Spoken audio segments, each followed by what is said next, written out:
Good morning po mga Pops and Moms. Ngayon po ay gagawa tayo ng melon jam, palaman sa tinapay. Pero bago natin gawin to, shoutout muna kay Canaseo Ignacio. Let's do it! Let's do it.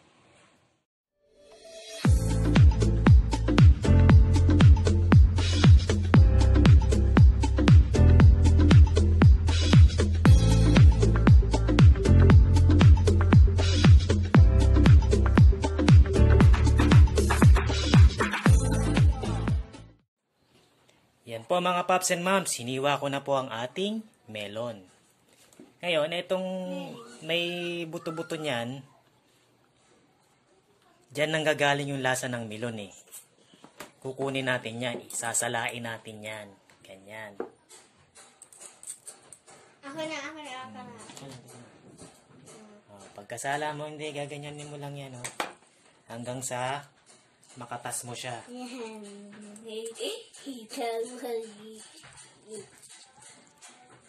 Yan.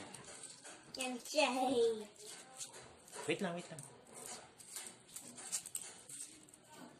Lalo tayong natatagalan mga Pops and Moms dahil sa ating kusinerong pakailanero. Yan po. Once nakuha mo na yung katas niyan, kakayurin naman natin ang ating melon. Wait lang po, tatapon lang po natin itong mga buto.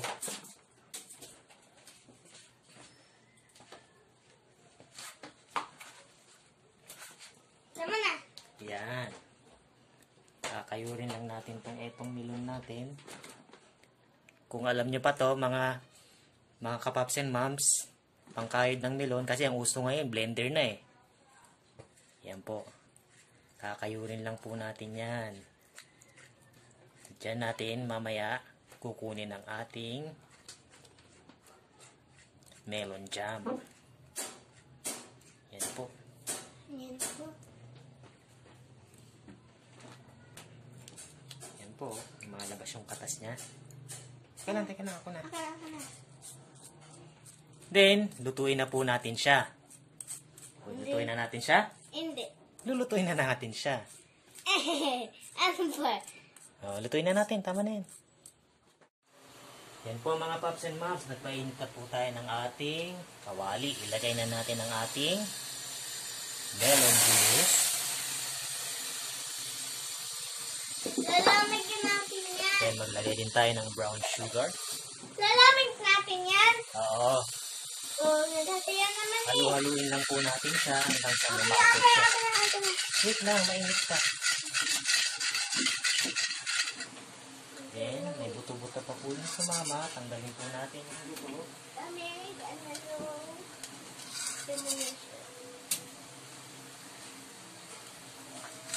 Then mamaya, pag naluto na siya, lalagyan pa natin siya ng honey para mas healthy.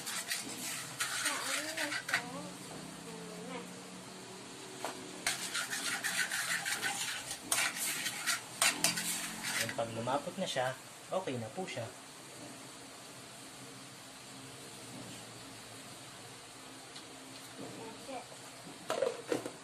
Sinutin natin yung katas ng melon. Lagay nga siya, honey. Oo, wait lang ha. Lalagyan natin siyang honey mamaya.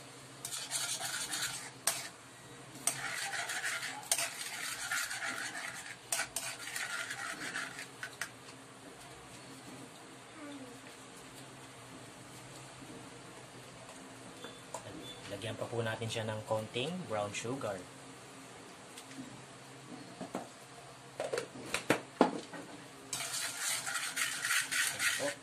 Mas okay kung gamitin ng brown sugar kaysa sa white sugar. Kasi ang brown sugar, unprocessed siya. Ito na ako. Sige ikaw, haluin mo. Napasok ka ha, dahan-dahan. Dahan-dahan lang. Ano ka naman.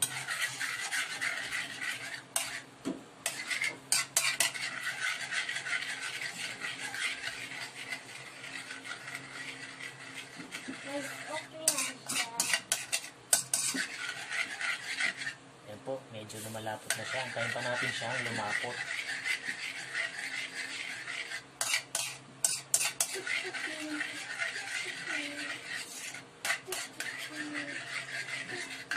Tignan natin kung okay na sa ating panlasa. Lasing na yan. Okay na po siya. Okay na po yung tamis niya.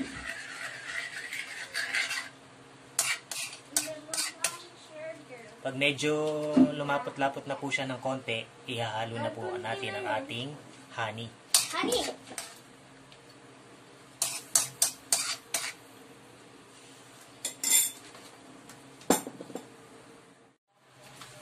Yan po mga Pops and Moms, medyo lumapot na po ang ating Honey! melon jam. Lagyan natin siya ng Honey. honey ngayon para mas healthy ang ating melon jam.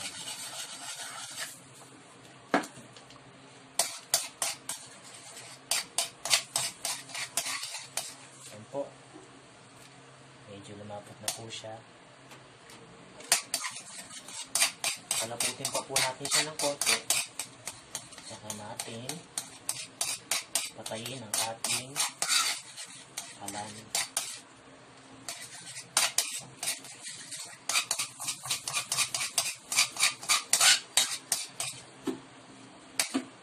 Yan po, malapot na po siya.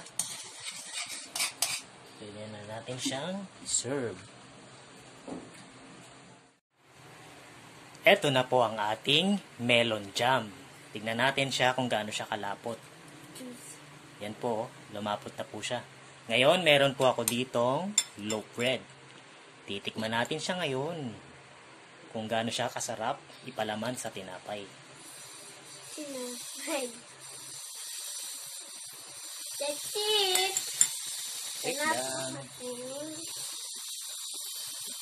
That's it! Masarap siya, parang similar taste din siya ng coco jam. Kaso, mas lasang-lasa mo yung pagka-melon niya.